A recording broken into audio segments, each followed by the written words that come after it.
আল্লাহর নবী বোরাকের উপর যখন পা রাখবেন, পা রাখার সময় বোরাক শুধু হেলে, বোরাক শুধু দোলে, বলে বোরাক শুধু লাড়াচাড়া করে। আল্লাহর নবী পা রাখতে গেলে বোরাক শুধু লাড়াচাড়া করে, হেলান দুলান করে। আল্লাহর নবী পা রাখার আগে এই হেলান দুলানের অবস্থা দেখে হযরতে জিবরিল আমিন বোরাককে সম্বোধন করে বলতেছেন, ও বোরাক, তুমি কি জানো তোমার উপর কে আজকে সওয়ার হতে যাচ্ছে? ও বোরাক, তোমার উপর কে আজকে তার দামি পাটা রাখতে যাচ্ছে, তুমি কি জানো? বলে, আমি জানি, বিদায় তো আমার আল্লাহ তার জন্য নিযুক্ত করেছে। জোরে জোরে কন্যা সুবহানাল্লাহ। নবী মুহাম্মদুর রাসূলকে দেখে এই বোরাকের হেলান দুলানোর অবস্থা, অস্থিরতা দেখার কারণে জিবরিল আমিন বোরাককে প্রশ্ন করলেন, ও বোরাক, তাহলে তুমি কেন হেলতেছো, দুলতেছো, কেন লাড়াচাড়া করতেছো? বোরাক তৎক্ষণাৎ ডাক দিয়ে বলে নবী মুহাম্মদুর রাসূলকে নেওয়ার জন্য, আরশ আজিম পর্যন্ত পৌঁছায় দেওয়ার জন্য আল্লাহ আমাকে চুজ করেছেন, পছন্দ করেছেন, নির্বাচন করেছেন। কিন্তু আমি আল্লাহর নবীর কাছে আমার সবচাইতে আরজি, আমি নবী মুহাম্মদুর রাসূলকে ভালোবাসি, আমি নবী মুহাম্মদুর রাসূলের প্রেমে পড়েছি। নবী মুহাম্মদুর রাসূল তিনি আজকে যেরকম আমার উপর সওয়ার হয়ে আল্লাহর দিদারে চলে যাবেন, ঠিক হাসরের ময়দানে আমি নবীকে নিয়ে সে কি জান্নাতে যাবে কিনা? জোরে জোরে কন্যা সুবহানাল্লাহ। বোরাকের কথা শুনে জিবরিল আমিন আশ্চর্য হয়ে গেছে। হায়রে, বোরাকের মতো একটা প্রাণীর দিলের ভিতরে আমার আল্লাহ কত প্রেম আর ভালোবাসা তৈরি করে দিয়েছে, যে বোরাকটা নবীর প্রেম আর ভালোবাসার কারণে বোরাকের ভিতরে আমার আল্লাহ এত প্রেম নাজিল করে দিয়েছে, এত প্রেম দান করেছে। বোরাক নবীকে গ্রহণ করার আগে সেই প্রেম আর ভালোবাসাটা প্রকাশ করেছে। বোরাকের এই কথা শুনে নবী মুহাম্মদুর রাসূল বলেছেন, মান আহাব্বা সুন্নতি। ওই হাদিসের দিকে তাকান, যেই নবী আমাকে আমার আদর্শকে ফলো করে আমাকে যারা মোহাব্বত করে তারা যদি জান্নাতে যেতে পারে, অতএব আমাকে যে ভালোবাসবে, আমার প্রেম যার দিলের ভিতরে থাকবে, সেও আমার সাথে জান্নাতে যেতে পারবে। জোরে জোরে বলেন আল্লাহু আকবার। আরেকটু জোরে বলেন আল্লাহু আকবার। বলে বোরাক এই কথাটা যখন শুনছে, নবী মুহাম্মদুর রাসূল তার কথার প্রতিশ্রুতি দিয়েছে, আমার আল্লাহর রাসূল তাকে জান্নাতে একসাথে থাকার জন্য যখন প্রতিশ্রুতি দিয়েছে, বোরাক তখন স্থির হয়ে গেছে। জোরে জোরে কোন সুবহানাল্লাহ। আমার আল্লাহ পৃথিবীর মানুষদের জন্য এটা দৃষ্টান্ত স্থাপন করলেন। দেখো, বোরাক একটা প্রাণী হওয়ার পরে নবী মুহাম্মদুর রাসূলের প্রেম, নবী মুহাম্মদুর রাসূলের ভালোবাসা তার ভিতরে কেমন ছিল। বলে, আমিও তো নবীর একজন আশিক, আমিও তো নবীর একজন প্রেমিক। বলে, ঠিক ওই মহব্বতটা যদি আমার দিলের ভিতরে থাকে, তাহলে বোরাককে যেরকম আল্লাহর নবী প্রতিশ্রুতি দিয়েছেন, বলে আল্লাহর নবীর আদর্শ আর প্রেম আর ভালোবাসা কোনো উম্মতের ভিতরে যদি থাকে, কোনো মুসলিমাতের ভিতরে থাকে, কোনো নর অথবা কোনো নারীর ভিতরে থাকে, আমার আল্লাহর রাসূল বলেন ওই লোকটাও কাল কিয়ামতের দিন আমি নবীর সাথে জান্নাতে চলে যাবে। জোরে জোরে কোন সুবহানাল্লাহ। শুধু এতটুকুই ক্ষান্ত না, আমার আল্লাহ কোরআনুল কারীমের ভিতরে বলেছেন, কুল ইন কুনতুম তুহিব্বুনাল্লাহ ফাত্তাবিউনি ইউহিব্বুকুমুল্লাহ। আল্লাহ রাব্বুল আলামিন বলেছেন, যারা আমি আল্লাহকে পেতে চাই, যারা আমি আল্লাহর সাথে প্রেম বিনোদন করতে চাই, আমার আল্লাহ বলেন, দেখো দুনিয়ার কোন নারীর সাথে প্রেম করলে, হায়রে কত মানুষকে আড়াল করে মেয়ের সাথে সাক্ষাৎ করতে যেতে হয়, কত অন্ধকারের ভিতরে মেয়ের সাথে প্রেম করার জন্য যেতে হয়, কত টাকা ফুরাইতে হয়, কত রকমের অন্ধকারকে পেরিয়ে মেয়ের সাথে নারীর সাথে প্রেম করার জন্য যেতে হয়। আমার আল্লাহ বলেন আমার সাথে প্রেম করার জন্য পুলিশের ভয় করতে হবে না, র্যাবের ভয় করতে হবে না, কোনো আইন শৃঙ্খলা বাহিনীর ভয় করতে হবে না।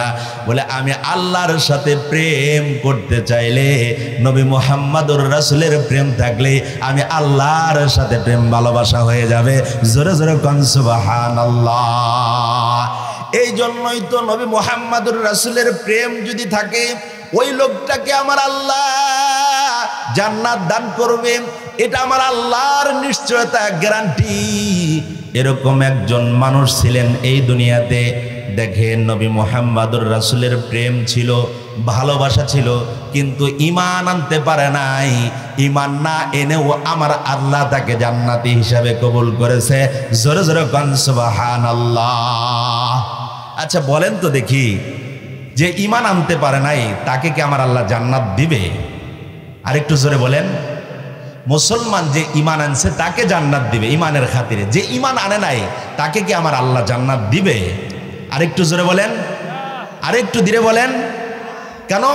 বেঈমানের জন্য আমার আল্লাহ জান্নাত বানান নাই, বেঈমানের জন্য বানিয়েছে জাহান্নাম, আর ঈমানদারের জন্য বানিয়েছে কি? জান্নাত। কিন্তু দেখেন অত্যন্ত একটা মজার কথা, একটা কথা বলার বিনিময়ে আমার আল্লাহ তাকে মুমিন না হওয়ার কারণেও, ঈমান না আনার কারণেও, বেঈমান হয়েছে, ঈমান আনতে পারে নাই, তারপরেও আমার আল্লাহ জান্নাতি হিসাবে কবুল করেছে। জোরে জোরে কোন সুবহানাল্লাহ। কয়টি কথা বলার বিনিময়ে? একটি কথা বলেছে। একটি কথা বলার বিনিময়ে আমার আল্লাহ তাকে জান্নাতে মেহমান হিসেবে কবুল করেছে, অথচ ঈমান আনতে পারে নাই। কেন? নবীর প্রেম আর নবীর ভালোবাসা তার দিলের ভিতরে অত্যন্ত বেশি ছিল, যে এই নবীর প্রেম আর ভালোবাসার খাতিরে ঈমান আনতে পারে নাই, তারপরেও আমার আল্লাহ জান্নাত দান করেছে। জোরে জোরে কোন সুবহানাল্লাহ। কেন? বলে নবী মুহাম্মদুর রাসূল বলে দেখেন আমার আল্লাহ বলেছেন কুল ইন কুনতুম তুহিব্বুনাল্লাহ ফাত্তাবিউনি ইউহিব্বুকুমুল্লাহ ওয়া ইয়াগফির লাকুম যুনুবাকুম ওয়াল্লাহু গফুরুর রহিম। আল্লাহু আকবার। আমার আল্লাহ পৃথিবীর মানুষদেরকে ডেকে ডেকে বলতেছেন, ও পৃথিবীর মানুষ, আমি আল্লাহর প্রেম আর ভালোবাসা যদি কেউ অর্জন করতে যাও, তাহলে সে যেন নবী মুহাম্মদুর রাসূলকে প্রেম আর ভালোবাসার ভিতরে যেন কমতি না রাখে, সে যেন নবী মুহাম্মদুর রাসূলের প্রেম তার দিলের ভিতরে অফুরন্ত রাখে। অফুরন্ত ভালোবাসা যদি কারো দিলের ভিতরে নবী মুহাম্মদুর রাসূলের থাকে, তাহলে আমার আল্লাহ তার জন্য চিরস্থায়ী জাহান্নাম থেকে বাঁচাইয়া সুসজ্জিত আরামদায়ক জান্নাতের টিট কনফার্ম করে দিবে। জোরে জোরে কোন সুবহানাল্লাহ। আমার আল্লাহর রাসূল হাদিসে পাকের ভিতরে বলেছেন, যারা আমি নবী মুহাম্মদুর রাসূলকে প্রেম আর ভালোবাসা দিয়ে মোহাব্বত করবে, আমি আল্লাহর রাসূল তাকে জান্নাতে নিয়ে যাওয়ার জন্য জিম্মাদার হয়ে যাব। আর একটু জোরে বলেন সুবহানাল্লাহ। নবী মুহাম্মদুর রাসূলকে প্রেম করেছে, নবী মুহাম্মদুর রাসূলকে এরকম ভালোবেসেছে বলে ঈমান আনতে পারে নাই, বেঈমান হয়ে মারা গেছে, তারপরেও আমার আল্লাহ তাকে জান্নাতি মেহমান হিসাবে কবুল করেছে। জোরে জোরে কোন সুবহানাল্লাহ। তৎকালীন সময়ে মক্কা নগরীর ভিতরে আল্লাহর রাসূল যখন 25 বছর পদার্পণ করলেন, বলে খাদিজাতুল কুবরা রাদিয়াল্লাহু তাআলা আনহাকে যখন বিবাহ বন্ধনে আবদ্ধ হয়ে গেলেন, দিন যত যাচ্ছে নবী মুহাম্মদুর রাসূল তত নির্জনতা, একাকিত্ব তিনি পছন্দ করেন। নবী মুহাম্মদুর রাসূল বলে তিনি কি করেন? একা একা থাকেন। দেখতে দেখতে যখন 30 বছর পার হয়ে গেল, নবী মুহাম্মদুর রাসূল রাস্তা দিয়ে হাঁটে, বলে মাছের বলে পুকুর পুষ্কুনির কাছ দিয়ে হাঁটে, বলে নদীর পাশ দিয়ে, দরিয়ার পাশ দিয়ে, সমুদ্রের পাশ দিয়ে হাঁটে। বলে কেমন যেন নবী মুহাম্মাদুর রাসূলকে সবাই নবিয়ুনা মুহাম্মাদুর রাসূল বলে স্বাগত জানায়। জোরে জোরে কোন সুবহানাল্লাহ। এভাবে দেখতে দেখতে 35 বছর পার হয়ে গেল। বলে নবী মুহাম্মাদুর রাসূল তিনি যখন রাস্তা দিয়ে হাঁটেন, উড়ন্ত পাখিরা মেঘের কাছ দিয়ে যায়। বলেন নবী মুহাম্মাদুর রাসূলকে দেখে পাখিরা আর সামনের দিকে আগায় না। বলে উড়ন্ত মেঘগুলো, উড়ন্ত পাখিগুলো নবী মুহাম্মাদুর রাসূলকে দেখে সালাম জানায়, নবিয়ুনা মুহাম্মাদুর রাসূল, তিনি হলো আমাদের প্রিয় নবী মুহাম্মাদুর রাসূল। জোরে জোরে কোন সাল্লাল্লাহু তাআলা আলাইহি ওয়াসাল্লাম। বলে কেন? বলে যার শরীরে মশা পড়া হারাম, বলে যার শরীরে মাছি পড়া হারাম, বলে এরকম নবীর উপর দিয়ে আমরা পাখি হয়ে চলে যাব। উড়ন্ত মেঘগুলো নবীর উপর ছায়া দেয়। নবী মুহাম্মাদুর রাসূল রাস্তা দিয়ে হাঁটে আর পাখিরা তাকে সালাম জানায়। জোরে জোরে কোন সুবহানাল্লাহ। বলে রাস্তা দিয়ে হাঁটে, রাস্তার ভিতরে যত পাখি, পশু পাখি, প্রাণীকুল আছে, সকল প্রাণীকুল রাস্তার দুধারে গিয়ে নবী মুহাম্মাদুর রাসূলকে সালাম জানায়। বলে এরকম ভাবে হাতটাকে নবী মুহাম্মাদুর রাসূল তিনি যখন কোনো গাছপালার সামনে দিয়ে যায়, বলে কেমন যেন গাছগুলো এরকম নিচু হয়ে নবী মুহাম্মাদুর রাসূলকে সালাম জানায়। জোরে জোরে কোন আল্লাহু আকবার। আর একটু জোরে বলেন আল্লাহু আকবার। নবী মুহাম্মাদুর রাসূলকে দেখে গাছ সালাম দেয়, পশু পাখিরা সালাম দেয়।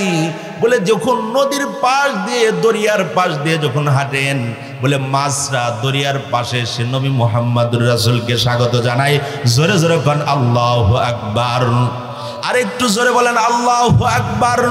বলে দেখেন এইভাবে দেখতে দেখতে নবী মুহাম্মাদুর রাসূলের যখন 39 বছরে পদার্পণ করলেন, তৎকালীন সময়ে যখন আল্লাহ তাকে এত পরীক্ষা করলেন, দেখা যায় আল্লাহর পরীক্ষাতে নবী মুহাম্মাদুর রাসূল উত্তীর্ণ হয়ে যায়। জোরে জোরে কোন সুবহানাল্লাহ। আর একটু জোরে বলেন সুবহানাল্লাহ। বলে দেখেন নবী মুহাম্মাদুর রাসূলের যখন 39 বছর 11 মাস 29 দিন বছরে বয়সে যখন পদার্পণ করলেন, আল্লাহ তাআলা দেখে বন্ধু আমার, হাবিব আমার সকল প্রকারের পরীক্ষা দিয়ে তিনি উত্তীর্ণ করেছেন। জোরে জোরে কোন সুবহানাল্লাহ। বলে এখন তো আমার বন্ধুকে আমি পরীক্ষা করলাম, দুনিয়ার কোনো চাকরির জন্য আবেদন করলে, অ্যাপ্লাই করলে যেরকম আপনার ইন্টারভিউ হওয়ার পরে চাকরি হয়ে যায়, আল্লাহ তাআলা তার বন্ধুকে পরীক্ষা নেওয়ার পরে সব পরীক্ষাতে সাকসেসফুল।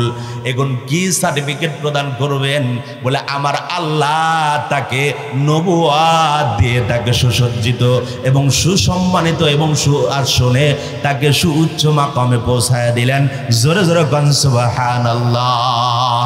বলে দেখেন নবী মুহাম্মাদুর রাসূল যখন আল্লাহ প্রথম দিন তার হুকুমে জিবরিল আমিন এসে যাকে নবুয়তের নূর দ্বারা তার সিনাটাকে আলোকময় করে দিল, নূরান্বিত করে দিল, নবী মুহাম্মাদুর রাসূল তিনি এত ভয়ে কম্পিত হয়েছেন, ভয়ে কম্পন সৃষ্টি হয়েছে। বলে সে কাঁপতেছে, হযরতে খাদিজাতুল কুবরার কাছে দৌড়ে চলে আসছে। এরকম শীতের দিনে কেউ যদি ঘেমে যায়, শরীর থেকে যদি ঘাম ঝরায়, পসিনা ঝরায়, বুঝতে হবে লোকটা স্বাভাবিক কোনো কাজ করে নাই, অস্বাভাবিক কাজ করেছে। বলে দেখেন কঠিন সময়ের ভিতরে আমার আল্লাহ তাকে যখন নবুয়ত দান করেছে, তার শরীর দিয়ে ঘাম ঝরতেছে, পসিনা বের হচ্ছে, আর এদিকে খাদিজাতুল কুবরার কাছে এসে বলতেছে জাম্মিলুনি জাম্মিলুনি, আল্লাহু আকবার। জোরে আওয়াজে বলেন। খাদিজাতুল কুবরাকে বলতেছে আমাকে একটু চাদর দ্বারা মোড়ায় নাও, কারণ আমার শরীরটা অত্যন্ত ঠান্ডা হয়ে গেছে, আমি অত্যন্ত ভয় কম্পন আমার দিলের ভিতরে তৈরি হয়ে গেছে, তুমি আমাকে একটু চাদর দ্বারা, কম্বল দ্বারা মোড়িয়ে নাও। আচ্ছা, হযরতে খাদিজাতুল কুবরা নবী মুহাম্মদুর রাসূলের অবস্থা দেখে তিনি অত্যন্ত অস্বাভাবিক মনে করলেন। চাচাতো ভাই ওয়ারাকা বিন নওফেলের কাছে চলে গেলেন।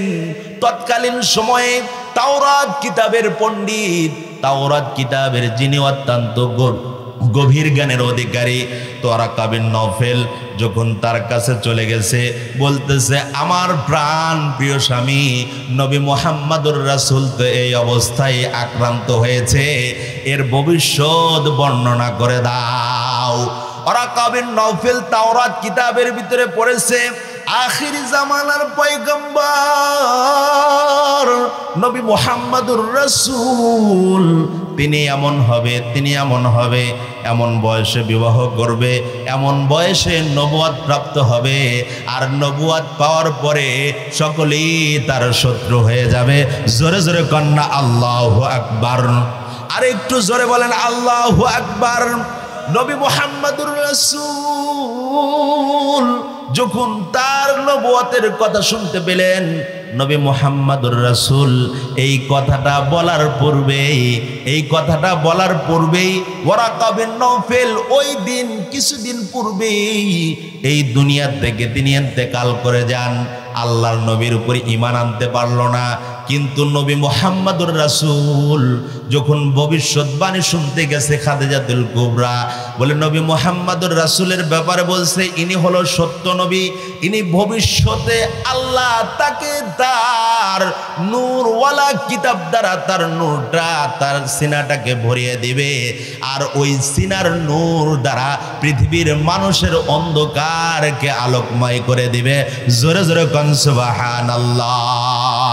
কারণ আল্লাহর নূর নবী মুহাম্মদুর রাসূলের ভিতরে আসছে, আর নবী মুহাম্মদুর রাসূলের নূর পৃথিবীর মানুষ পাইছে, যার কারণে আমার আল্লাহ পৃথিবীবাসীকে আলোকময় করেছে।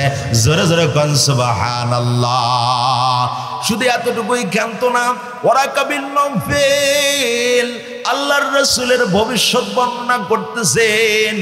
যখন তিনি নবুয়ত প্রাপ্ত হয়ে যাবে, মক্কার লোকেরা তার শত্রু হয়ে যাবে, মক্কার লোকেরা তার উপর এরকম স্টিম রোলার চালাবে, মক্কার লোকেরা এর উপর এত নির্যাতন আর নিপীড়ন চালাবে, বলে যে নির্যাতনের কারণে নবী মুহাম্মদুর রাসূলকে ছেড়ে সবাই চলে যাবে। কিন্তু এমন কিছু মানুষ থাকবে যারা নবী মুহাম্মদুর রাসূলের পবিত্র জবান দ্বারা জান্নাতি ঘোষণা প্রাপ্ত সার্টিফিকেট গ্রহণ করবে। জোরে জোরে কোন সুবহানাল্লাহ। ওয়ারাকা বিন নওফেল এই দুনিয়া থেকে চলে গেল বলে হযরতে খাদিজাতুল কুবরা আল্লাহর রাসূলের অবস্থা দেখে বুঝতে পারলেন আমার চাচাতো ভাই যা বলেছিল, হায়রে আজকে আমার প্রাণ প্রিয় স্বামী আজকে আল্লাহ প্রদত্ত নূর দ্বারা তার সিনাটাকে ভরপুর করে দিয়েছে, আল্লাহ তাকে নবুয়ত দান করেছে। জোরে জোরে কোন সুবহানাল্লাহ। ঘটনাক্রমে কিছুদিন পরে হযরতে খাদিজাতুল কুবরা স্বপ্নের ঘরে দেখেন ওয়ারাকা বিন নওফেল একটা বালাখানার বারান্দা দিয়ে ঘুরতেছে। ওয়ারাকা বিন নওফেল একটা বিল্ডিং এর বালাখানার সামনে দিয়ে ঘুরতেছে। বলে এরকম সুসজ্জিত পোশাক, এরকম সুন্দর পোশাক যেটা দুনিয়াতে জীবিত থাকা অবস্থায় দেখা যায় নাই। জোরে জোরে কন্যা সুবহানাল্লাহ। আরেকটু জোরে বলেন আল্লাহু আকবার। আরেকটু জোরে বলেন আল্লাহু আকবার। ওয়ারাকা বিন নওফেলের অবস্থা দেখে হযরতে খাদিজাতুল কুবরা রাদিয়াল্লাহু তাআলা আনহা আশ্চর্য হয়ে গেলেন। হায়রে কিছুদিন পূর্বেই তো আমার চাচাতো ভাই ওয়ারাকা বিন নওফেল ইন্তেকাল করলো, আর স্বপ্নের ঘরে দেখি সে বিল্ডিং এর বালাখানার সামনে দিয়ে সবুজ কাপড় পরিহিত অবস্থায় ঘুরতেছে, আর নাজ এবং নিয়ামত ভক্ষণ করতেছে, আর জান্নাতি ফল খাইতেছে। জোরে জোরে কন্যা সুবহানাল্লাহ। বলে ঘটনাটা রাত্রে যখন স্বপ্নের ঘরে দেখছি, বলে রাত পোহাতে না হইতেই সকাল হইতে না হইতেই হযরতে খাদিজাতুল কুবরা আল্লাহর রাসূলের কাছে স্বপ্নের বিবরণটা দিচ্ছে। ও আমার প্রাণ প্রিয় স্বামী, রাত্রি ঘুমের ঘরে স্বপ্ন দেখলাম আমার চাচাতো ভাই ওয়ারাকা বিন নওফেল, যাকে আমরা আপনার নবুয়াত পাওয়ার আগে হারিয়ে ফেলেছি, সে আপনার উপরে ঈমান আনতে পারে নাই, কিন্তু ঘুমের ঘরে স্বপ্নের ঘরে দেখলাম সে একটা বালাখানার সামনে দিয়ে সবুজ কাপড় পরিহিত অবস্থায় ঘোরে আর জান্নাতি ফল ফুল খায় আর শুধু নাজ ও নিয়ামত ভক্ষণ করে। জোরে জোরে কোন সুবহানাল্লাহ। এই স্বপ্নের ব্যাখ্যাটা কি আপনি একটু বলেন? আল্লাহর রাসূল মুস্কি হেসে হযরতে খাদিজাতুল কুবরাকে বর্ণনা করতেছেন, ও খাদিজা, তুমি যেই স্বপ্নের ভিতরে ওয়ারাকাকে দেখছো সত্যি দেখেছো, কারণ স্বপ্নের ভিতরে যে তোমাকে আমার আল্লাহ দেখাইছে এটা শুধু তোমাকে দেখায় নাই, এই স্বপ্নের ব্যাখ্যা কি হবে এটাও আমার আল্লাহ আমাকে জানিয়ে দিয়েছে। জোরে জোরে কোন সুবহানাল্লাহ। বলে ওয়ারাকা বিন নওফেলের ঘটনা যখন বর্ণনা করেছে হযরতে মুহাম্মদুর রাসূল, আল্লাহর রাসূল বলতেছেন, ও খাদিজা শুনে নাও, আমি নবুয়ত পাওয়ার আগে সে ইন্তেকাল করেছে, ঠিক আছে, কিন্তু তার ভিতরে আমি নবী মুহাম্মদুর রাসূলের প্রেমের কোনো কমতি ছিল না। তার ভিতরে আমি নবী মুহাম্মদুর রাসূলের এত প্রেম আর এত ভালোবাসা তার দিলের ভিতরে ছিল, যেই প্রেম আর ভালোবাসার কারণে আমার আল্লাহ তাকে জান্নাতি হিসেবে কবুল করেছে। জোরে জোরে কোন সুবহানাল্লাহ। হযরতে ওয়ারাকা বিন নওফেল বলে, দেখেন ঈমান আনতে পারে নাই, কারণ ঈমান আনার মতো তো সুযোগই পায় নাই, কারণ নবুয়ত পাওয়ার আগেই তো তিনি ইন্তেকাল করেছেন, কিন্তু নবী মুহাম্মদুর রাসূলের প্রেম আর ভালোবাসা তার দিলের ভিতরে থাকার কারণে আমার আল্লাহ ঈমান না আনার পরেও, বেঈমান হলেও আমার আল্লাহ তাকে ঈমানি মর্যাদা দিয়ে জান্নাতি বান্দা হিসাবে, জান্নাতি মানুষ হিসাবে কবুল করেছে। জোরে জোরে কোন সুবহানাল্লাহ। কেন কবুল করেছে? হাইরে, দুনিয়ার ভিতরে আমি পরিমণিকে মোহাব্বত করলাম, দুনিয়ার ভিতরে আমি অপু বিশ্বাসকে ভালোবাসলাম, দুনিয়ার ভিতরে কত সুন্দরের নারীকে আমি ভালোবাসলাম। দেখেন, এই ভালোবাসাটা দুনিয়াতে থাকাকালীন হয়তোবা পাওয়াও যেতে পারে, আবার নাও পাওয়া যেতে পারে, কিন্তু কেউ যদি আল্লাহ রাসূলকে প্রেম আর ভালোবাসে এর ফলাফল সে দুনিয়াতেও পাবে, আর আখেরাতে আমার আল্লাহ এই ভালোবাসার কারণে জান্নাত দান করবে। জোরে জোরে কোন সুবহানাল্লাহ। বলে দেখেন, শুধু এতটুকুই ক্ষান্ত না, হাইরে ওই বোরাকের ভিতরে প্রাণী হওয়ার পরেও আমার আল্লাহ তাকে নবী মুহাম্মদুর রাসূলের জান্নাতি সাথী হিসাবে কবুল করেছে। বলে এরকম প্রেম ওয়ারাকা বিন নওফেলের কাছে থাকার কারণে, এরকম প্রেম আর ভালোবাসা ওয়ারাকা বিন নওফেলের দিলের ভিতরে থাকার কারণে আল্লাহ তাকে জান্নাতি ব্যক্তি হিসাবে কবুল করেছে। এরকম প্রেম যদি আমার আপনার ভিতরে থাকে, এরকম নবীর মুহাব্বত আর এরকম নবীর ভালোবাসা আর এরকম নবীর আশিক যদি আমি আপনি হতে পারি, আল্লাহ আমাকে আপনাকেও আল্লাহর নবীর সাথে জান্নাতি বান্দা হিসেবে কবুল করবে। জোরে জোরে কোন কথা ঠিক কিনা?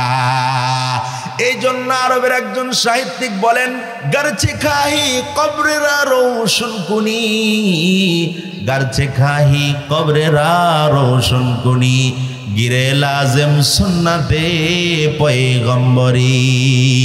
তুমি যদি তোমার কবরটাকে আলোকময় করতে চাও, যদি তোমার কবরটাকে জান্নাতের সাথে কানেকশনওয়ালা বানাইতে চাও, তাহলে তুমি নবী মুহাম্মদুর রাসূলের প্রেম তোমার দিলের ভিতরে ঢোকাও, তাহলে আমার আল্লাহ তোমার কবরের ভিতরে জান্নাতের নাজ নিয়ামত ঢুকিয়ে দিবে।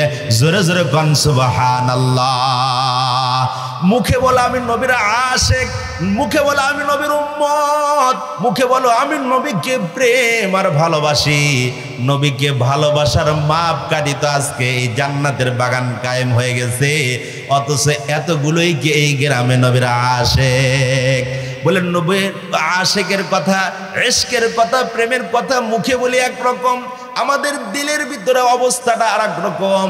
বলে দেখেন আমার অবস্থাটা যদি মুখের আর কাজে যদি ভিন্ন রকম হয়, ফলাফলটা কবরেও গেলে ভিন্ন হবে। জোরে জোরে কোন কথা ঠিক কিনা? আমার আল্লাহর রাসূল বলেন, যেই ব্যক্তি আমি নবীর প্রেম আর নবীর ভালোবাসা যার দিলের ভিতরে অর্জন করতে পারবে, আমি নবীর প্রেম আর ভালোবাসা তার দিলের ভিতরে থাকার কারণে ওই লোকটা কিয়ামতের দিন আমি নবীর সাথে হাসর নাসর হয়ে সে আমার সাথে জান্নাতের মেহমান হতে পারবে। জোরে জোরে কোন সুবহানাল্লাহ। শুধু এতটুকুই ক্ষান্ত না, আমার প্রিয় নবী আল্লাহর রাসূল অন্যত্র বর্ণনা করেন, যেই ব্যক্তি আমি নবীর প্রেম আর ভালোবাসা দিলের ভিতরে পয়দা করলো, এই লোকটার চেহারা যদি অসুন্দর হয়, লোকটার চেহারা কালো, লোকটা দেখতে খাটো, লোকটা দেখতে অসুন্দর, কিন্তু নবীর প্রেম তার দিলের ভিতরে ছিল, নবীর প্রেম আর ভালোবাসা তার অন্তরের ভিতরে স্থান দিয়েছিল, বলে এই লোকটা কালো হতে পারে, এই লোকটা বেটে হতে পারে, এই লোকটা খাটো হতে পারে, এই লোকটা কুৎসিত হতে পারে, তারপরেও এই লোকটার দাম আমার আল্লাহর কাছে হাজার লোকের চাইতেও বেশি। জোরে জোরে কোন কথা ঠিক কিনা? বলে দেখেন নবীর প্রেম ছিল। দুনিয়ার ভিতরে সবচাইতে কালা তিনজন মানুষ ছিল, এই কালা তিনজন মানুষের ভিতরে একজন ছিল বেলালে হাবশী। হাবশার মানুষ দেখেন অত্যন্ত কালো, কিন্তু দিলটা এত ভালো ছিল, নবীর প্রেম দ্বারা দিল ভরপুর ছিল। কালো মানুষ ছিল, খাটো মানুষ ছিল, জিহ্বাটা অত্যন্ত ছোট ছিল, তারপরও আমার আল্লাহ তাকে জান্নাতি মানুষ হিসাবে এই দুনিয়া থেকে কবুল করে জান্নাতের মেহমান বানায় দিছে। জোরে জোরে কোন সুবহানাল্লাহ। বলে দেখেন নবীর প্রেম আর ভালোবাসা যদি থাকে, হাইরে নবীর প্রেম আর ভালোবাসা শুধু মুখে বলার নাম নয়, এগুলোকে বাস্তবে আমার শরীরের সাথে আমার কাজের সাথে ব্যবসা করতে গিয়েছি। আমি চাউলের ভিতরে এক পাও কম দিতে পারলে আমাকে কেউ ধরতে পারবে না, আমি গোস্তের ভিতরে 100 গ্রাম কম দিতে পারলে ধরবে না। বলে এরকমভাবে আমি দুধ বিক্রি করতে গিয়েছি, দুধের ভিতরে 100 টাকা পানি মিশাইলে কেউ দেখবে না, কিন্তু দেখবে কে? জোরে বলেন, আরেকটু জোরে বলেন, আরেকটু জোরে বলেন। বলে যেখানেই থাকেন না কেন, মানুষের লাইট বন্ধ থাকতে পারে, মানুষের ক্যামেরা বন্ধ থাকতে পারে, আমার আল্লাহর সিসি ক্যামেরা কখনো বন্ধ হবে না। জোরে জোরে কোন কথা ঠিক কিনা? এই জন্য দেখেন লোকটা ছিল অত্যন্ত খাটো, অত্যন্ত কুৎসিত, অত্যন্ত বেটে, কিন্তু আমার আল্লাহ রাসূলের প্রেম আর রাসূলের ভালোবাসা থাকার কারণে আল্লাহর রাসূলের আগে এসে জান্নাতে প্রবেশ করবে। জোরে জোরে কোন সুবহানাল্লাহ। বলে কেমনে? দেখেন আপনার কোটি টাকা দামের BMW গাড়ি আছে, এই BMW গাড়ির চালক আপনি হতে পারেন নাই, কিন্তু বিএমডাব্লুর মালিক তো হতে পেরেছেন। বলে দেখেন আল্লাহর রাসূলের আগে বেলালে হাবশী কেমনে জান্নাতে যাবে? বলে দেখেন হযরতে বেলালে হাবশী আল্লাহ তাআলা যেই প্রাণীর উপর সোয়ার করায়া আল্লাহর রাসূলকে জান্নাতে নিয়ে যাবে, এই প্রাণীকে বলে আগায়া নেওয়ার জন্য হযরতে বেলালকে রাহবার বানাবে। জোরে জোরে কন্যা সুবহানাল্লাহ। কোটি টাকার BMW গাড়ি আপনি মালিক হতে পারেন, কিন্তু আপনি চালক না। আর চালক না হওয়ার সুবাদে আপনাকে যেরকম পিছনে বসতে হয়, বলে ঠিক আমার আল্লাহর রাসূলের প্রেম বেলালের ভিতরে থাকার কারণে বলে আমার আল্লাহ ঠিক চালকের ন্যায় তাকে সর্বপ্রথম আল্লাহর রাসূলের আগে রাহবার হিসাবে জান্নাতে প্রবেশের অনুমতি দিবে। জোরে জোরে কোন আল্লাহু আকবার। আর একটু জোরে বলেন আল্লাহু আকবার। বলে এটা কিসের কারণে হয়েছে? এটা একমাত্র নবীর প্রেম আর ভালোবাসার কারণে হয়ে গেছে। ও ভাই, হযরতে বেলালের ঘটনা যদি বলতে যাই, বলো হযরতে বেলাল এরকম একজন নির্যাতিত নিপীড়িত মানুষ ছিলেন। হায়রে, বলে হযরতে বেলালে হাবশীকে এমন কোন নির্যাতন আর নিপীড়ন নাই যেই বেলালকে এত নির্যাতন আর নিপীড়ন করা হয় নাই। বলে দেখেন কিসের কারণে? নবীর প্রেম আর ভালোবাসার কারণে। নবী মুহাম্মদুর রাসূল বলেছেন, যারা আমির নবীকে ভালোবাসবে, আমির নবীর উপর ঈমান আনয়ন করবে, ওই লোকটা আমির নবীর সাথে জান্নাতে যাবে। হযরতে বেলাল যেদিন এই ঘোষণাটা শুনছে, হায় রে, হযরতে বেলাল ঘোষণা শোনার সাথে সাথে আল্লাহর রাসূলের উপর ঈমান আনয়ন করেছে, আর আল্লাহকে আল্লাহ বলে, আল্লাহকে মালিক বলে স্বীকারোক্তি প্রদান করেছে। জোরে জোরে কোন সুবহানাল্লাহ। বলে দেখেন হযরতে বেলাল, দেখেন, বলে দেখেন ইয়ামিনের বাদশাহ, বলে হাবশার বাদশাহ, বলে তাকে উমাইয়া কি করেছে, এত নির্যাতন করেছে।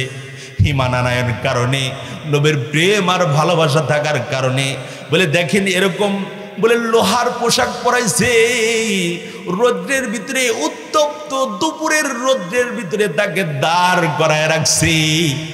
হযরতে বেলালের পোশাক ছিঁড়ে ছিঁড়ে, বলে কেমন যেন শরীর থেকে গোশতগুলো খসে খসে পড়ে গেছে। হযরতে বেলাল, বলে এই নির্যাতনের নিপীড়নের কারণে, বলে তিনি বেহুশ হয়ে পড়ে গেছে। হযরতে বেলাল তিনি বেহুশ যখন হয়ে গেছে, যখন তিনার হুশ ফিরে আসছে, তারপরে বলছে আহ আহাদ আহাদ আহাদ। বলে হযরতে বেলাল, বলে তিনি শুনেছেন যেদিন নবী মুহাম্মদুর রাসূল বলেছে, আমার প্রেম যার দিলের ভিতরে থাকবে, আমি নবী মুহাম্মদুর রাসূলকে যে ভালোবাসবে, আমি আল্লাহর নবীর সাথে সে জান্নাতে যেতে পারবে। জোরে জোরে কোন সুবহানাল্লাহ। বলে দেখেন নবী মুহাম্মদুর রাসূলকে প্রেম আর ভালোবাসা দেওয়ার কারণে হযরতে বেলালকে উত্তপ্ত দুপুরের বালুর ভিতরে টেনে হেঁচড়ে নিয়ে গেছে।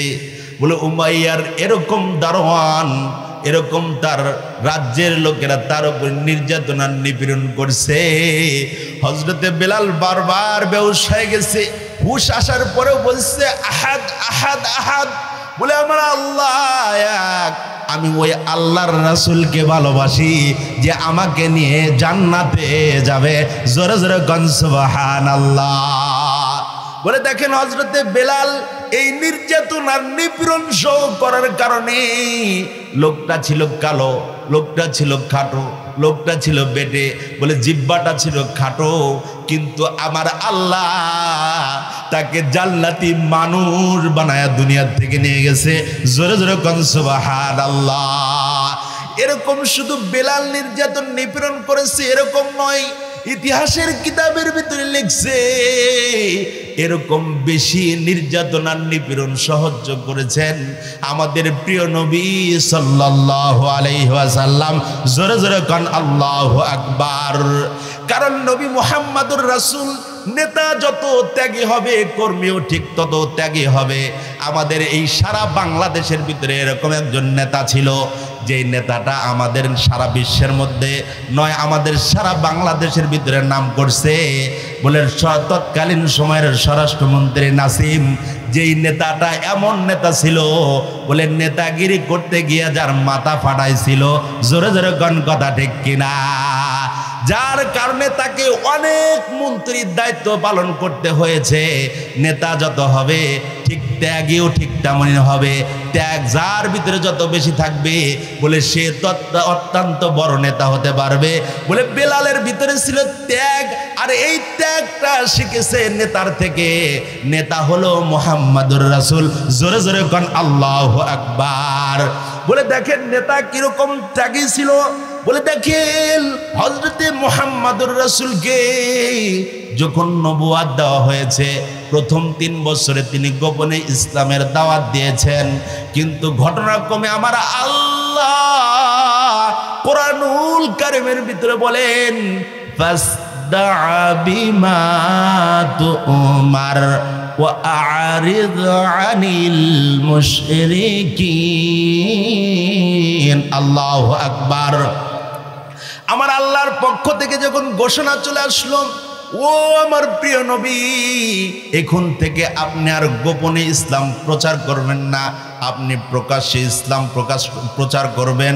বলে নবী মুহাম্মদুর রাসূলকে তৎকালীন সময়ের ভিতরে এত নির্যাতন আর নিপীড়ন করেছে। হায়রে, দেখেন নবী মুহাম্মদুর রাসূল কেমন নেতা ছিল, আর তার কর্মী ছিল হযরতে বেলাল। বেলাল যেরকম কর্মী ছিল, ঠিক নেতা ছিল মুহাম্মদুর রাসূল। তাওয়ারিখে হাবিবে ইলার ভিতরে ঘটনা নকল করা হয়। বলে দেখেন, আল্লাহর নবী দ্বীনের প্রচার করার জন্য যখন মানুষের দ্বারে দ্বারে যায়, এদিকে দারুণ্য দোয়ার ভিতরে বৈঠক বসছে। আবু জেহেলের লিডারের নেতৃত্বে বৈঠক বসেছে। হায়রে, নবী মুহাম্মদুর রাসূলকে এই দুনিয়ার থেকে চিরবিদায় গ্রহণ করা দরকার। হায়রে, আমাদের ধর্মের ব্যাপারে সে বিরুদ্ধাচরণ করে, আমাদের ধর্মের সে বদনাম করে, এই মুহাম্মদকে দুনিয়ার থেকে চিরবিদায় গ্রহণ করা যাক।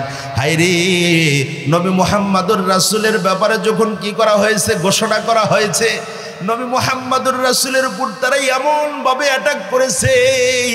মক্কার প্রান্তের নবী মুহাম্মদুর রাসূল যখন দ্বীনের দাওয়াত দিতে গিয়েছেন, দ্বীনের প্রচার করতে গিয়েছেন, নবী মুহাম্মদুর রাসূলকে আবু জাহেলের উত্তরসূরিরা বলে আল্লাহর রাসূলের উপর এরকম ভাবে হামলা করেছে, যেই নবীর উপর মশা পড়া হারাম ছিল, যেই নবীর উপর মাছি পড়া হারাম ছিল।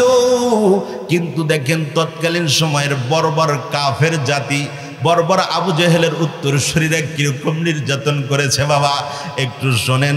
হযরতে নবী মুহাম্মদুর রাসূল যখন তায়েফের প্রান্তে গেছেন, বলে তায়েফের প্রান্তে নবী মুহাম্মদুর রাসূলকে এরকম রক্ত রক্ত করেছেন, আমার আল্লাহ ফেরেশতাকে পাঠায়া দিছে, যাও যাও আমার বন্ধুকে বলো, সে যদি প্রতিশোধ গ্রহণ করে আমি পুরা তায়েফকে নিশ্চিহ্ন করে দিব।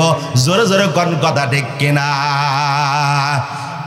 ঠিক এরকম ভাবে নবী মুহাম্মদুর রাসূলকে আল্লাহ রাব্বুল আলামিন হুকুম দেওয়ার কারণে আল্লাহর রাসূল কি করেছেন, দ্বীন প্রচার করার জন্য কি করেছেন, তায়েফের প্রান্তে গেছেন। কিন্তু তায়েফের কি করেছেন, উত্তরসূরিরা তার শরীর থেকে রক্ত ঝরাইছে। জোরে জোরে কোন কথা ঠিক কিনা? বলে ঠিক এরকম ভাবে মক্কার প্রান্তে আল্লাহর রাসূল দ্বীনের দাওয়াত দিতে গিয়েছেন। আল্লাহর রাসূল যখন দ্বীনের কথা বলতে গিয়েছেন, উত্তরসূরি আবু জেহেলের উত্তরসূরিরা তার উপর এরকম ভাবে অ্যাটাক করেছে। নবী মুহাম্মদুর রাসূলের উপর এরকম ভাবে মরা বলে বেড়া বুকরির কি করেছেন, চামড়াগুলো দিয়েছে। আর এটা করে ক্ষান্ত হন নাই, বরঞ্চ নবী মুহাম্মদুর রাসূলের উপর পাথর নিক্ষেপ করেছে। নবী মুহাম্মদুর রাসূলের উপর বখাটে ছেলেরা এত নির্যাতন নিপীড়ন করেছে, নবী মুহাম্মদুর রাসূল বেহুশ হয়ে গিয়েছিল।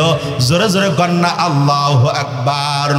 শুধু এতটুকুই ক্ষান্ত না, নবী মুহাম্মদুর রাসূলকে তারা নির্যাতন করে যখন নবী মুহাম্মদুর রাসূল বেহুশ হয়ে গেছে বাবা, বলে কিরকম ভাবে, বলে তৎকালীন সময়ে আবু জেহেলের হুকুমে কি করা হলো, তার সকল সৈন্যরা বলে নবী মুহাম্মদুর রাসূলকে জঙ্গলের ভিতরে ফালায় দিছে, যেন নবী মুহাম্মদুর রাসূল আর জীবিত থাকতে না পারে, এই দুনিয়া থেকে সে যেন চিরবিদায় গ্রহণ করে। বলে এরকম ভাবে জঙ্গলের ভিতরে ফালায়া দিছে। বলে যেই গাছের সাথে অত্যন্ত কাঁটাযুক্ত গাছের উপর ফালায়া দিছে, নবী মুহাম্মদুর রাসূলের শরীরের ভিতরে কাঁটা ঢুকে গেছে। যেই কাঁটাগুলো শরীরের ভিতরে ঢুকলে শুধু ব্যথা আর ব্যথা অনুভব হয়। নবী মুহাম্মদুর রাসূল এদিকে বেহুশ হয়ে গেছে, আবার এদিকে এরকম কাঁটাযুক্ত গাছের ভিতরে, এরকম জঙ্গলের ভিতরে, ঝুপড়ির ভিতরে ফালায়া দিছে।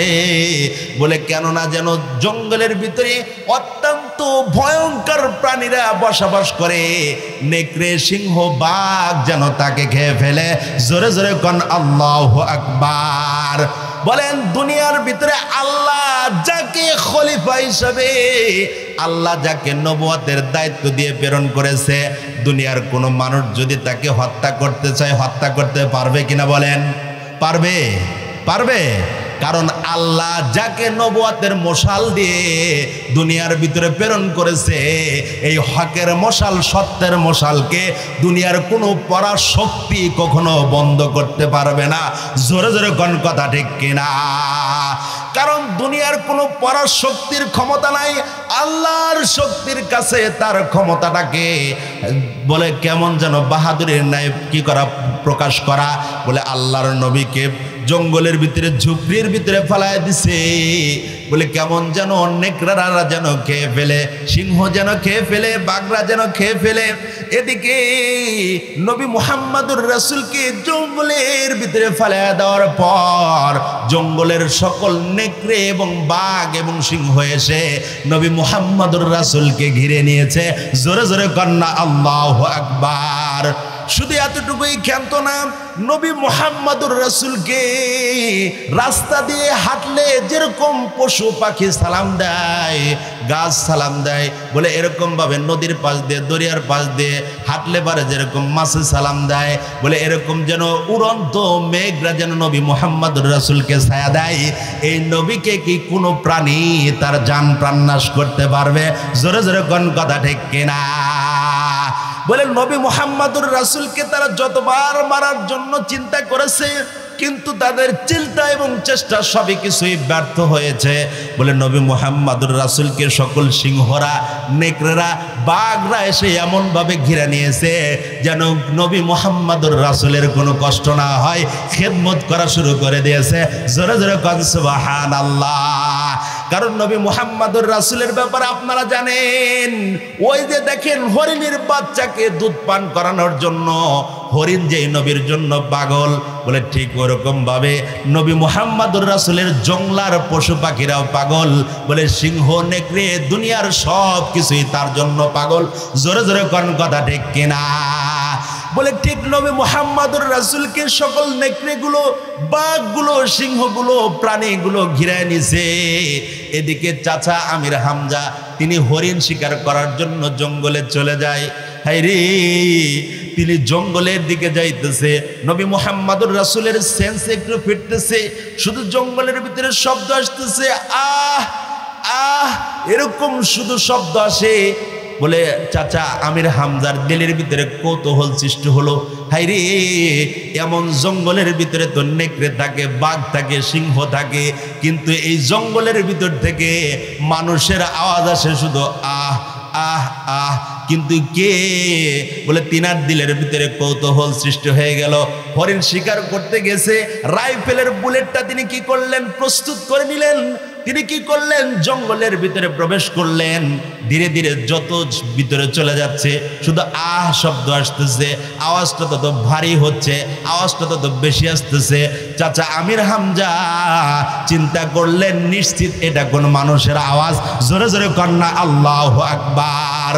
নবী মুহাম্মদুর রাসূলকে মারার জন্য তারা জঙ্গলের ভিতরে ফেলায় দিছে, আর জঙ্গলের প্রাণীরা তাকে পাহারা দিয়ে খেদমত করে। জোরে জোরে কন্যা আল্লাহু আকবার। নবী মুহাম্মদুর রাসূলের চাচা আমির হামজা জঙ্গলের ভিতরে প্রবেশ করছে। যখন আল্লাহর রাসূলের কাছে চলে গেছে, সকল প্রাণীরা নবী মুহাম্মদুর রাসূলের স্বাগত বার্তা দেওয়ার সুযোগ পায় নাই, কারণ নবী মুহাম্মদুর রাসূল ছিলেন বেহুশ অবস্থায়। নবী মুহাম্মদুর রাসূলকে দেখে আল্লাহর রাসূলকে স্বাগত জানায়া, সালাম জানায়া তারা ধীরে ধীরে জঙ্গলের ভিতরে চলে যায়। আর এদিকে চাচা আমির হামজা গিয়ে দেখে এটা কেউ না, এটা আমার প্রিয় ভাতিজা নবী মুহাম্মদুর রাসূলুল্লাহ। জোরে জোরে কোন সাল্লাল্লাহু আলাইহি ওয়াসাল্লাম। বলে ভাতিজাকে যখন দেখছি, হায়রে, বাবা যেরকম সন্তানকে দেখলে যদি কোনো খতরনাক অবস্থার ভিতরে দেখে, সন্তানকে অত্যন্ত মায়া করে আদর করে বলে, হায়রে বাবা, তোমার এমন অবস্থা কে করেছে, কিভাবে হলো? বলে আমির হামজা যখন তার ভাতিজা মুহাম্মদুর রাসূলকে দেখছে, বলে সন্তানের ন্যায় তাকে বুকের সাথে জড়ায় দিছে এবং সে বলতেছে, হায়রে, এরকম অবস্থা আমার বাচ্চার কে করলো? যে নবীর কোনো পিতা নাই, যে নবীর কোনো বাবা নাই, যে নবীর কোনো মা নাই, আমি চাচা আমার সন্তান তুললো ভাতিজাকে তারা এরকম ভাবে নির্যাতন করে জঙ্গলের ভিতরে ফালায়া দিছে। হায়রে আমার সন্তানের না জানি কি অবস্থা। জঙ্গলের ভিতর থেকে যখন বাহির হয়েছে, বলে এরকম ভাবে তিনি যখন ঘরে নিয়ে আসছেন, ঘরের ট্রিটমেন্ট চলতেছে। আচ্ছা বলেন তো দেখি, তারা জঙ্গলের ভিতরে নির্যাতন করে ফেলে দিছে কেন? মেরে ফেলার জন্য। কিন্তু জঙ্গলের পাখিরা তাকে পাহারাদারি করে, তার তিমারদারি, তার খেদমত করে। এটাই তো নবী মুহাম্মদুর রাসূলের প্রেম আর ভালোবাসা। জোরে জোরে কথা ঠিক কিনা? বলে ঠিক এরকম প্রেম আর ভালোবাসা, নবী মুহাম্মদুর রাসূলের প্রেম আর ভালোবাসা যদি আমার আপনার দিলের ভিতরে থাকে, বলে জঙ্গলের নেকড়েরা যেরকম তাকে খায় নাই, পাহারা দিছে, বলে ঠিক ঠিক আমি আপনি দুনিয়ার ভিতরে নবী মুহাম্মদুর রাসূলের যদি আশিক হতে পারি, নবী মুহাম্মদুর রাসূলের যদি প্রেমিক হতে পারি, তাহলে আমাকেও দুনিয়ার সকল প্রকারের মুসিবতের সম্মুখীন হলে আমাকে আমার আল্লাহ নিরাপত্তার চাদর দ্বারা বেষ্টন করে হেফাজত করে বাঁচাইবে। জোরে জোরে কোন কথা ঠিক কিনা? বলে ঠিক যেরকম নবী মুহাম্মদুর রাসূলকে আমার আল্লাহ পশু পাখি দ্বারা হেফাজত করছে, কাফেররা তাকে মারার শত চেষ্টা করার পরেও ব্যর্থ হয়েছে। বলে ঠিক আমার আল্লাহ বলে যার দিলের ভিতরে নবী মুহাম্মদুর রাসূলের প্রেম থাকবে, নবী মুহাম্মদুর রাসূলের ভালোবাসা থাকবে, বলে ওই লোকটাকেও আমার আল্লাহ কখনো দুনিয়ার নেকড়ে তো দূরের কথা, দুনিয়ার আগুন তো দূরের কথা, জাহান্নামের আগুন পর্যন্ত স্পর্শ করতে পারবে না। জোরে জোরে কন্যা সুবহানাল্লাহ। এই জন্যই তো নবী মুহাম্মদুর রাসূলের কারিশমা। ওই যে দেখেন মেরাজের রাত্রিতে ওই বুরাকটা কেন তার দিলের ভিতরে নবী মুহাম্মদুর রাসূলের প্রেম দেখাইছে? বলে জান্নাত পাওয়ার জন্য। যেরকম বিলাল দেখাইছে জান্নাত পাওয়ার জন্য, বলে ঠিক প্রাণীকুল দেখাইছে নবী মুহাম্মদুর রাসূলের সাথে থাকার জন্য।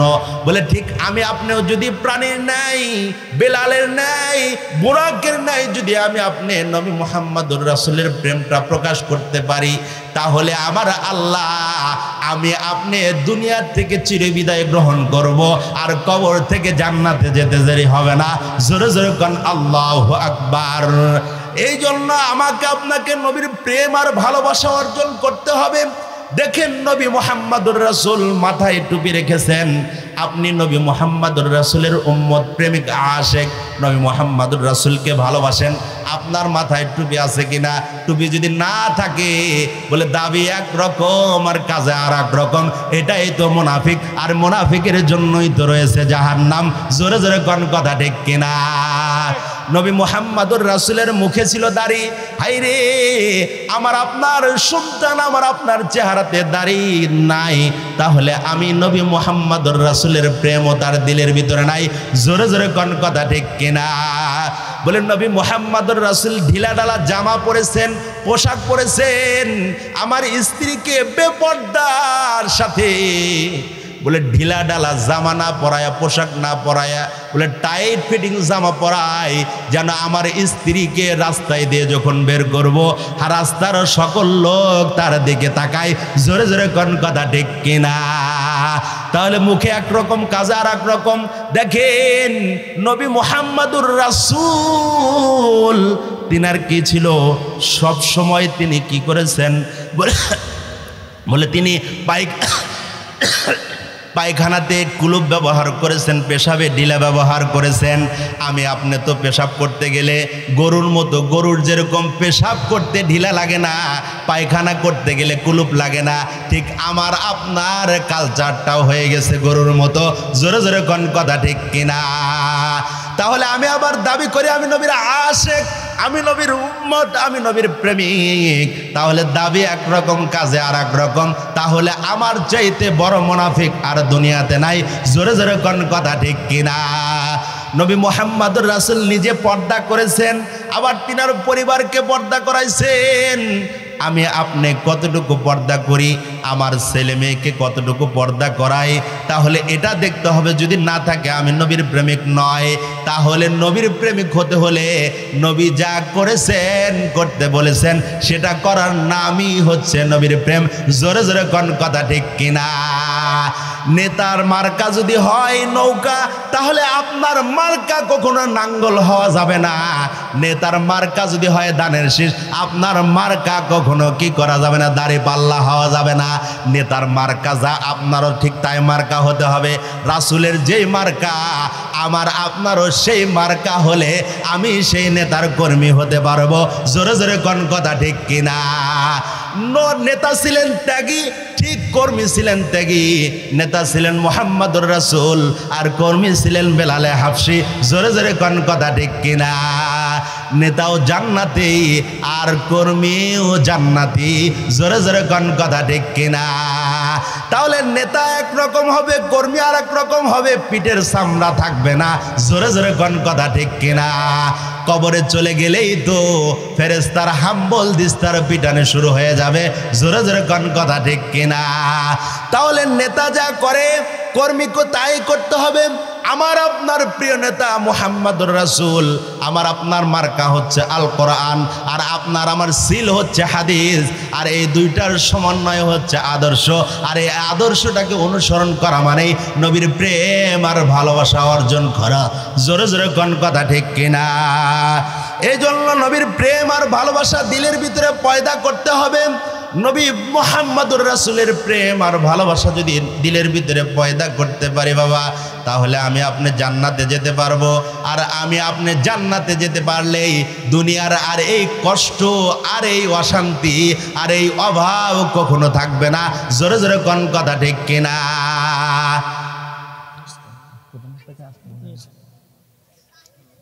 এই জন্য আমার আপনার নবীর প্রেম আর ভালোবাসা দিলের ভিতরে থাকতে হবে। যদি নেতার কাজ যদি আমার আপনার কর্মীর ভিতরে না পাওয়া যায়, তাহলে দাবিটা হবে মিথ্যা। বলে মুহাম্মদুর রাসূল আমার নেতা, আমি তার উম্মত, আমি তার কর্মী, বলে ঠিক কাজটাও ওরকম হতে হবে। জোরে জোরে কোন কথা ঠিক কিনা? এই জন্য আমার আপনার কি করতে হবে? নবীর প্রেম আর ভালোবাসা যদি পয়দা করতে পারি, তাহলে নবী মুহাম্মদুর রাসূল স্বপ্নে যুগে আমাকে আপনাকে দেখা দিয়ে আমাকে আপনাকে জান্নাতের টিকিট কনফার্ম করে দিবে। জোরে জোরে কোন কথা ঠিক কিনা? পাইলে নিরালাই গো নবী, পাইলে নিরালাই, পাইলে নিরালাই গো নবী, পাইলে নিরালাই। দয়ার নবী অনেক দূরে, লোহিত সাগরের তীরে। দয়ার নবী অনেক দূরে, লোহিত সাগরের তীরে। মদিনার ওই সোনার ঘরে, মদিনার ওই সোনার ঘরে শুয়ে তিনি সর্বদাই। পাইলে নিরালাই গো নবী, পাইলে নিরালাই। উম্মতি উম্মতি বলে কাঁদেন নবী জীবন ভরে। উম্মতি উম্মতি বলে কাঁদলেন নবী জীবন ভরে। এখনো কান্দেন নবী, এখনো কান্দেন নবী, এখনো কান্দেন নবী আমার আপনার মায়ায়। পাইলে নিরালাই গো নবী, পাইলে নিরালাই। জোরে জোরে কোন কথা ঠিক কিনা?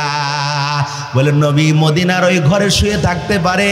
নবীর প্রেম আর ভালোবাসা যদি আমার আপনার দিলের ভিতরে পয়দা করতে পারি, তাহলে আমার আল্লাহ রাসূল আপনাকে আমাকে স্বপ্নে যুগে এসে সাক্ষাৎ দিয়ে দিবে। জোরে জোরে কন্যা কথা ঠিক কিনা? এই জন্য আল্লাহর নবীকে কেউ যদি প্রেম আর ভালোবাসা দিয়ে মোহাব্বত দিলের ভিতরে পয়দা করতে পারে বাবা, তাহলে আমার আল্লাহর রাসূল ওই লোকটাকে জান্নাতে নিয়ে যায়। শুধু শেষ করবেন না, বরঞ্চ দুনিয়ার প্রেমের জ্বালা নবীর স্বপ্নে যুগে এসে সাক্ষাৎ দিয়ে মিটিয়ে দিবে। জোরে জোরে কন্যা সুবহানাল্লাহ। এই জন্য আমার আপনার নবীর আদর্শের সাথে আমার আপনার জীবনের আদর্শটা মিলানো দরকার, নবীর কাজের সাথে আমার আপনার কাজের সাথে মিলানো দরকার, নবীর কথার সাথে আমার আপনার কথাটা মিলানো দরকার, নবী যা করেছেন এইগুলো ফর্মুলা অনুযায়ী চলা দরকার। জোরে জোরে কোন কথা ঠিক কিনা? এই জন্য আল্লাহ রাব্বুল আলামিন বলেন, কুল ইন কুনতুম তুহিব্বুনাল্লাহ ফাত্তাবিউনি ইউহিব্বুকুমুল্লাহ ওয়া ইয়াগফির লাকুম যুনুবাকুম আল্লাহু গফুরুর রহিম। আল্লাহর নবী বলেন, যারা আল্লাহকে ভালোবাসবে আমি নবীকেও ভালোবাসবে, বলে দুইটার সমন্বয়ে যার ভিতরে থাকবে বলে আল্লাহ তাকে দুনিয়াতে মাফ করে দিবে আর আখিরাতে তার জন্য জান্নাতের টিকিট বুকিং তথা কনফার্ম করে দিবে। জোরে জোরে কোন সুবহানাল্লাহ। আর আল্লাহর রাসূল হাদিসে পাকের ভিতরে বলেন, যেহেতু এটা রজব মাস, বলেছেন নবী নামাজ পড়েছেন, 5 ওয়াক্ত নামাজ পড়েছেন, তাহলে আমার আপনারও নামাজ পড়া দরকার আছে কিনা বলেন? তাহলে নামাজ যদি পড়ি, আল্লাহর রাসূল বলেন আসসালাতু মিরাজুল মুমিনিন, নামাজ হচ্ছে মুমিনের মেরাজ। আর একটা হাদিসের ভিতরে আসছে আসসালাতু মিফতাহুল জান্নাহ, নামাজ হচ্ছে বেহেশতের চাবি। জোরে জোরে কোন কিসের চাবি? তাহলে বেহেশতের চাবি যদি চাই তাহলে নামাজ ছাড়া কোনো উপায় আছে না। তাহলে আল্লাহ তাআলা আমাদের এই সকল যে আলোচনাগুলো করলাম, এই আলোচনাগুলো বুঝে আমাকে আপনাকে সুন্দরভাবে জীবন পরিচালনা করার তৌফিক দান। সকলে বলে আমিন।